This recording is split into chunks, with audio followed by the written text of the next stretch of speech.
Oh my goodness, what's up, creepers and geekers? Chris, the Atari Creep. How is everyone doing today, guys? The chill is finally in the air. It's the first morning I can genuinely say I had to pull the sheets a little tighter. Love it. Love the fall. Hate the winter. I hate cold. I like chilly. I like cool. I like hoodies. And of course, I like the whole creepiness that comes with the fall. I love Halloween and all that spooky shit, guys. You know I do. It's in my name, the Creep. Of course, I love the Evil Dead too. I mean, I was gonna sit here and do this whole look at all the stuffs I have that's Evil Dead. For God's sakes, I even made a whole game console inside of the Necronomicon, which, by the way, I am actually making my own Necronomicon right now. It's got pages and everything. It's got pages, but that's not the point. The point is when I saw that there was an Atari 2600 Evil Dead game, I got excited. So I downloaded it right away. Right away.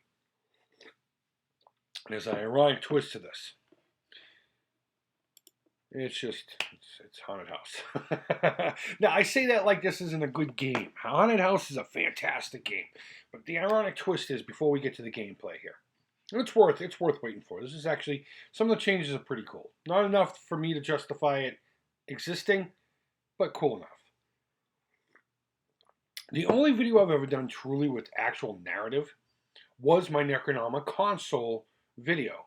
Making the Necronomicon, going to the tower and finding the evil Book of the Dead, and it turned out to be a Sega Genesis instead. That whole thing. Haunted House was another one I was going to do that for, another Halloween special the year after. And I had this whole thing set up with, I was going to go to an abandoned house. Someone had let me, their house was empty and they were going to have it demolished. And they were going to allow me entry into it.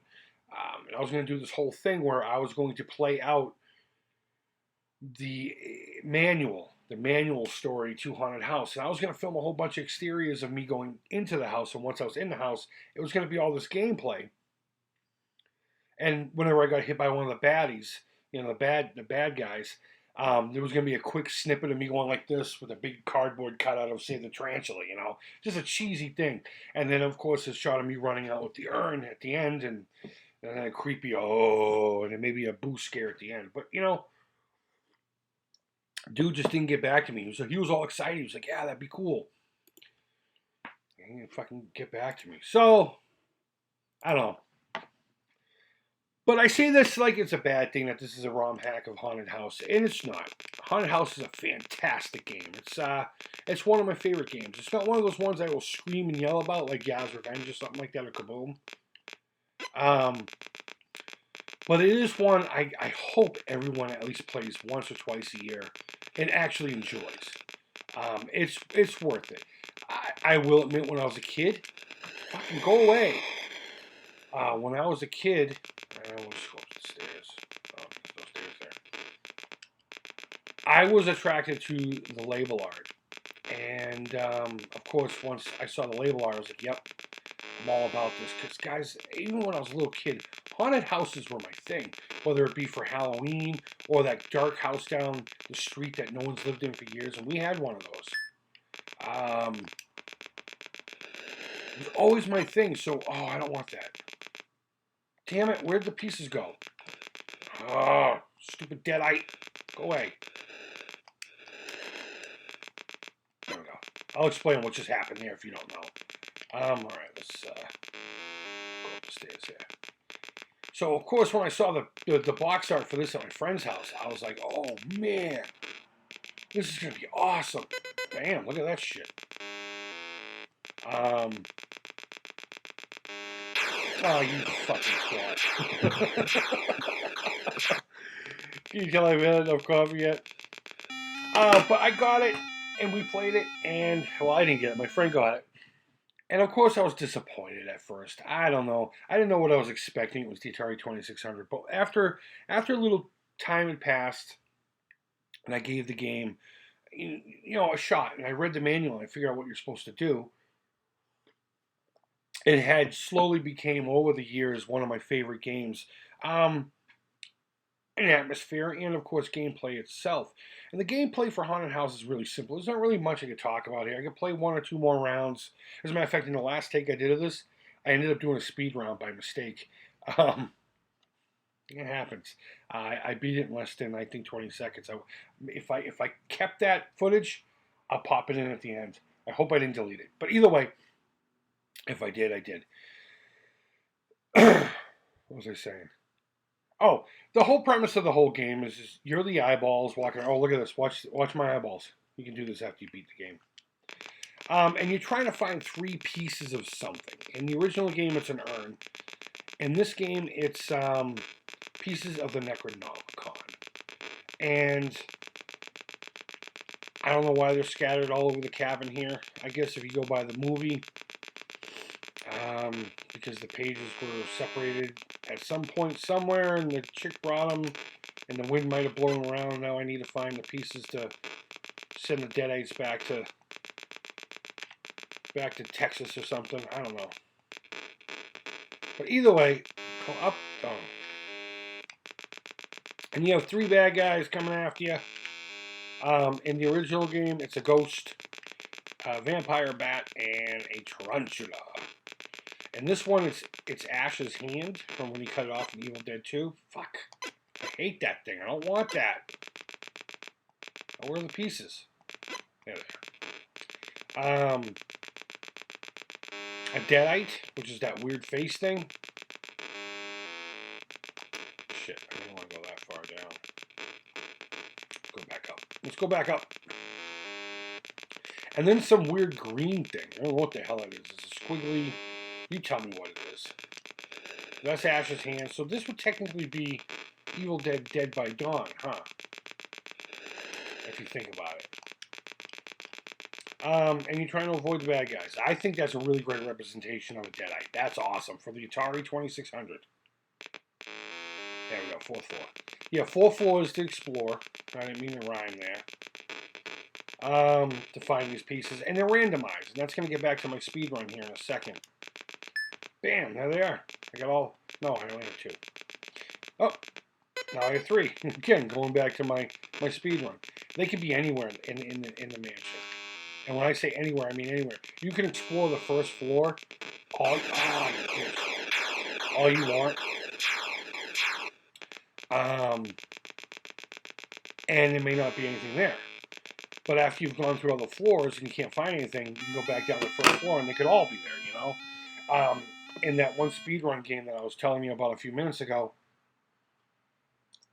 they were all on the 1st floor. I literally went up, found one, went over here, found one, went up here, found one, and then went right to the door and got the hell out. And that's the idea, to find the 3 pieces and get to this door where I'm at now, so you can play with the googly eyeballs like that. And you win. Now, the bottom of the screen there's a bunch of little characters and stuff. 07 on the far left, that's how many times I've used matches. Matches is one of those things where you're supposed to try to do it in as few matches as possible. I'm not that type of guy. I don't care. I just want to play the game. The number next to it, number 1, that's what floor you're on. You have 4 floors you can play around in. To the right of that is your item, whether you have the scepter or in this case the Kandarian dagger, and we'll get to that in a second. Or parts of the Necronomicon, and the other one is parts of an urn. And just below that number is how many lives you have left. You start off with 9, and every time a baddie touches you, 1 disappears, and everything goes crazy, and your eyes flip all over the place, and lightning flashes, and it's fucking chaotic and a nightmare. Play game 2 this time to give you a little bit of variation. And that's it. You just look for 3 pieces of something and get the fuck out. That's it. That's it. Now this variation, this is obviously dark, and you can't see nothing. And it lends to the whole atmosphere of it, I would say. You know, and that's the one thing about this game. It's very minimalist. When you first look at it, you're like, oh, this is cheesy. But it works. It works for this game quite a bit. Oh, see, they team up on you. Gets hotter and hotter. It works for this, for what it's supposed to be. Other changes you're seeing, or hearing, I should say, is when you go through an area, let me do it. You hear the sound of a door. And that's important because in later variants, you have to actually find keys to get through those doors. So you can't just walk around and, damn it, and expect to be able to just walk freely through the mansion. Your ass is looking for keys to get through the mansion, to find the pieces, and it gets a lot more complicated. We won't go that far today. There's no need to really do that. Now, going back to the whole match thing. I hate the scepter. You can't find the pieces without the match lit. And that's why I don't care. That's why I'm just like, I'll use the match as many times as I want. I mean, there are some people that generally want to try to do it in this few matches. And I can respect that. I get it. I totally get it. But you can't find the pieces without it. I mean, you could walk directly over the piece while it's there. But if you don't have the match lit, you're not finding shit. And whenever the bad guys are in the same room as you, your match blows out. So sometimes you just gotta wait them out. Get the hell out of there, you know? Oh, I got it. See? 2 of the 3 pieces were here on the 4th floor. And you know what, for all I know, all 4 pieces were on the same floor. So let's get the hell out of here. Alright. Scepter. Now the scepter, oh yeah, going back to that. You can't carry both your items and another item, whether it be a key or the scepter. But what the scepter does is it keeps you from getting killed by these guys. You can run around all you like and not get hurt. If you want to run around and try to find all the pieces before, whatever, then I guess the scepter is good for you. Again, in this case, it's the Kandarian dagger. Come on. Where is it? Oh, I went too far. Should be right there. There we go.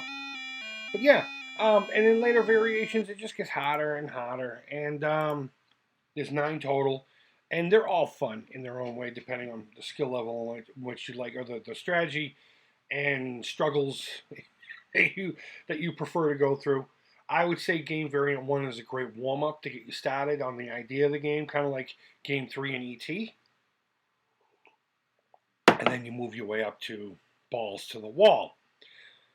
But that is the Evil Dead, a.k.a. Haunted House. And I didn't expect this to be a dual review, but it is, because it literally is just Haunted House. And again, I don't know if I said this in the beginning. I don't see the point in making a ROM hack. I guess for fun is fine. Of a game, if you're not really going to change too much, you're going to change a few items, your sprites, and then leave it at that. If they changed the sound, maybe gave the rooms a different layout, that would have been one thing. But either way, it was still fun to find an Evil Dead game for the Atari 2600. And if there were a game that would be, I keep looking at the game, so I'm not, if there were a game that would translate to the Evil Dead as a ROM hack, I would say, I guess Haunted House would be a good one. I mean, you consider that a cabin, though it has 4 floors. Yeah, whatever. Oh, it's all fun fantasy. And we still enjoy it. But I enjoy Haunted House quite a bit. And it is one of those games that I hope more people can enjoy. I'm not going to say it's one of the greatest things on the planet. There are plenty of other games that are way better.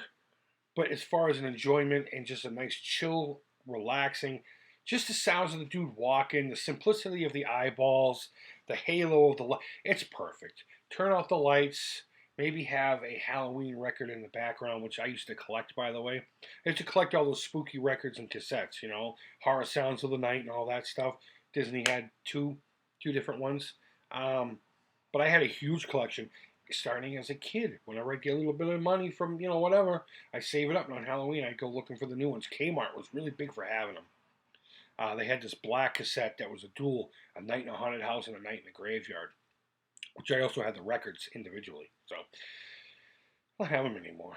Those are long gone. Divorce sucks. But either way, that's Evil Dead, Haunted House for the Atari 2600. Great label art, great gameplay, just really fun all around.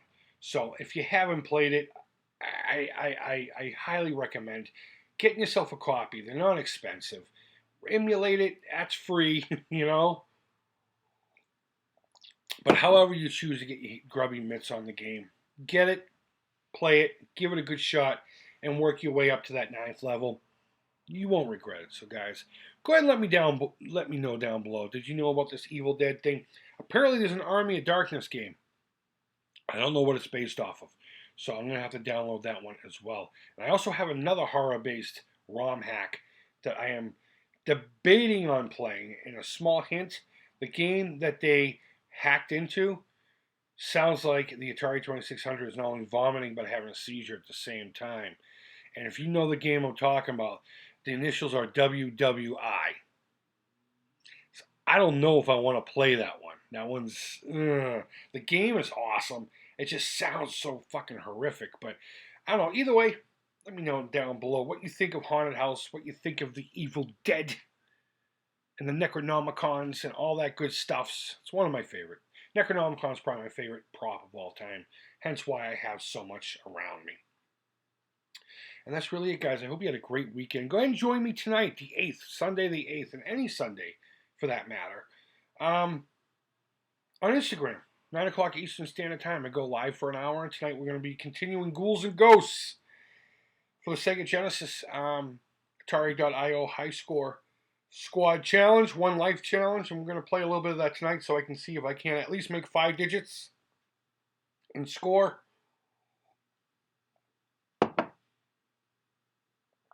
Not expecting much, but either way, it's always a good time. Good chats in the little chattery section, and generally a fun time. So, guys, go ahead and leave your feedback. Thumbs up, thumbs down. All feedback to the Creep is positive. Don't forget, you could be a super duper winner. We got all kinds of prizes. Not even going to talk about it. Bottom right corner of your screen will have the information. Just click on that video.